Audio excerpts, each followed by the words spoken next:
I know this is not going to be the most interesting topic, but if you guys have been driving cars for a long while, or a long time, you know what I'm going to be talking about on this video. So, we know that cars have been around for a long time, especially the imported ones like Toyota, Subaru, Jaguar, Lincoln, all those developed in the third world countries, plus some other miscellaneous companies that we haven't even seen for a very long time. However, because of our transition from steam to gas and then gas to electric, these transitions have become pretty much a reality that has affected what we have today, which is basically electric cars, aka Tesla.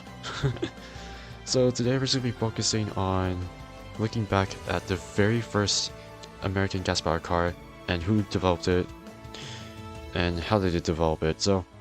And yeah, if you guys don't know who I am, my name is Dean, and I'm doing this for History 110. Alright, so these two men right in front of you are actually the very first people to develop the first gasoline-powered car in America. Honestly, let me be honest, I couldn't tell by their faces when I actually searched them up, but I'm pretty sure that the one on the left is Frank Duryea, and the one on the right is Charles Duryea, for sure. Charles and Frank Duryea were actually both brothers, so let's keep that in mind.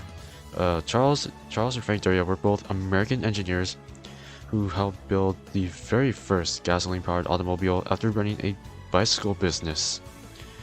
And as they did their bicycle business, they bought some parts from various other manufacturers and started developing their own engine, which by the way was inspired by some of the other people who developed engines, and they placed it in a three-wheeled bicycle, or four-wheeled bicycle, and that is what they did with this. So, as you can see, this is a picture of their very first prototype that was developed in 1891, which is basically, you know, a prototype. It wasn't really finished yet, so it had some kinks here and there, but it was considered a revolution. And then after they completed all their tests, in secret, outside of public, all that stuff, they made a huge improvement in order to make this the most perfect, well, close to perfect automobile. And they made their first official public appearance in 1893 in a street race. Yes, a street race. Fortunate enough, it was actually really successful, and they won several races with their automobiles. And as they won many races, they got a lot of recognition from their vehicle, and they decided to create a company. When they created their company, they decided to sell their vehicles and produce them. However, they produced a pretty small amount of cars, and they did sell some cars, but it wasn't really successful. Why? Because of Henry Ford. Like, come on, they got taken it down. Well, the reason why, because due to marketing issues, I think it's probably because of pricing issues.